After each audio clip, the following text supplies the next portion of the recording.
we spoke all that time ago about me setting up Push, and one of the things that really drew me to working with you, having spoken to a number of different trainers, was that you really got that whole thing that I was trying to promote, that it wasn't just about coming here and getting beasted for a week and doing a week's of really tough exercise, breaking someone, and then them spitting them back out into the world with absolutely no idea what they were doing. And more importantly, just kind of like going back to what they've already done.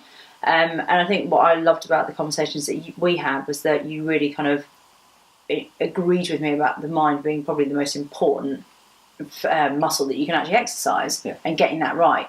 Why is that? Why do you think that is so important?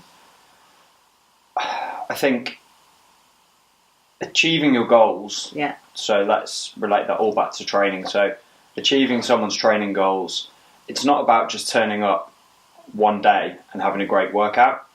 It's not about turning up 3 times a week for 2 weeks and having 6 really good sessions. It's not about that.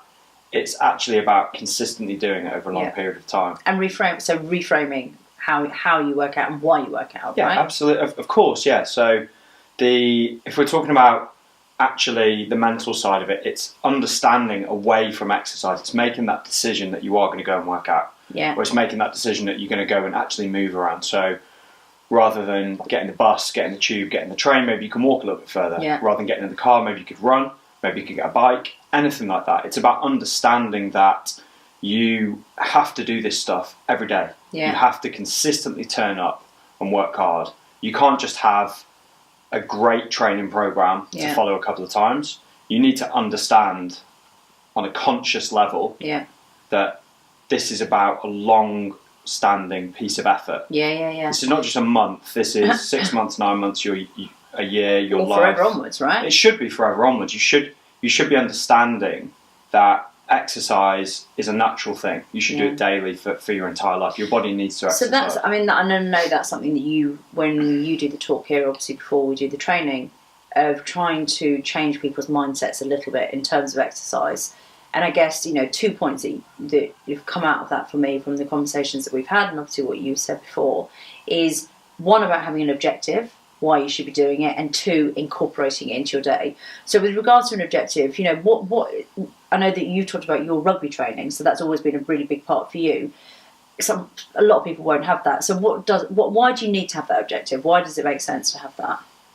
I think if you don't know where you're going, you'll get lost along the way. Yeah. So there's no reason to do it, right? Exactly. So the days that you are really tired, really struggling, if you're just training for the sake of training, it's very difficult to get that extra motivation, actually get out and do something. But if you have an objective, if you have a goal in mind, that should pull you through. Now, that objective could be anything. It could be something as simple as wanting to have more energy. Yeah. But again, I think you need to be a little bit more specific with that. So it's why I try and encourage people to train for an objective. So you need to have some sort of event in mind. So for me, it's always been playing rugby. But for a lot of my clients, it could be something like running a 5K, running a 10K, running a marathon. I mean, these things are really popular now. A couple of years ago, competing in triathlons was really popular. I guess now things like Tough Mudder and Spartan Race have become really popular. A lot of people are wanting to do CrossFit things now as well. Yeah. So these events are becoming more accessible to more people. And you should just pick one.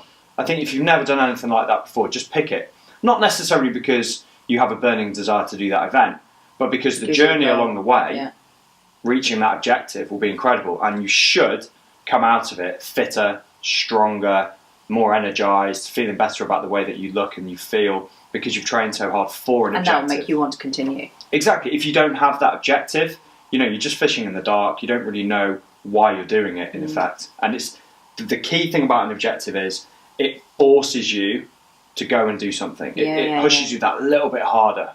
And hopefully then, by the time you've kind of done that, you've got over that first hurdle of actually breaking the back of it, of I don't like exercise, to suddenly I realise the role of exercise in my life and how it makes me feel. Yeah. The other thing, quickly, was just about the incorporating into your life.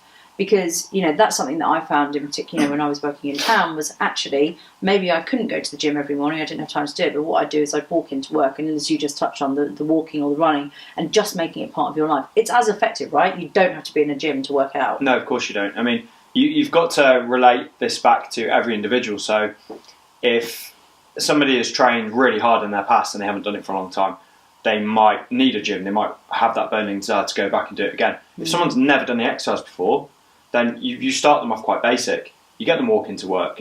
You may be getting to go out for a jog at lunchtime, or maybe you do a one-off spinning class.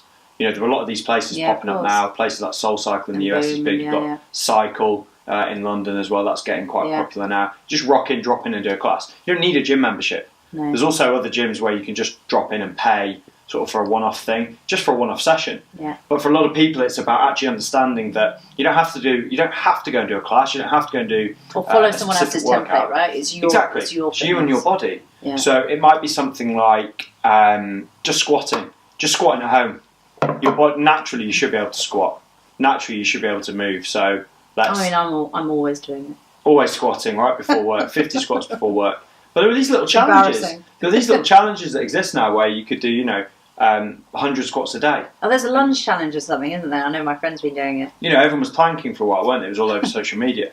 But you could just do something like that. Yeah. Okay, it's very basic, and there might be some people watching and going, wow, that's too easy for me. Well, cool. Well, you need to step it up. You need to do a little bit more. Yeah. But for the people who've never done anything before, start basic. Start moving your own body weight. So start doing a couple of push-ups. Start doing some squats, some lunges, some wall squats, some wall sits, all that sort of stuff. Just relate it back to you.